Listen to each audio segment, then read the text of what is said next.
Hi, எல்லாருக்கும் வணக்கம். இந்த சாரிக்கு நான் ஃபங்க்ஷன் கட்டலான்னு இருக்கேன். இது ப்ளீட்டிங், அயனிங், பாக்ஸிங் எல்லாம் செய்யலான்னு இருக்கேன். அதை செஞ்சுட்டு நான் எப்படி இருக்குன்னு காட்டுறேன். இதுதாங்க அது சாரியோட ப்ளவுஸ் எல்லாம் தைச்சாச்சு, ரெடியாக இருக்குது.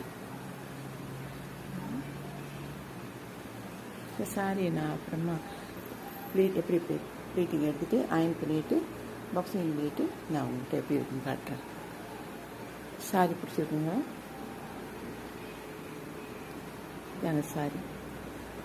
அப்புறமா நான் உங்கள்கிட்ட காட்டுறேன் எப்படி ப்ளீட் எடுத்துகிட்டு அயன் பண்ணிவிட்டு பாக்ஸிங் பண்ணுறதுன்னு நான்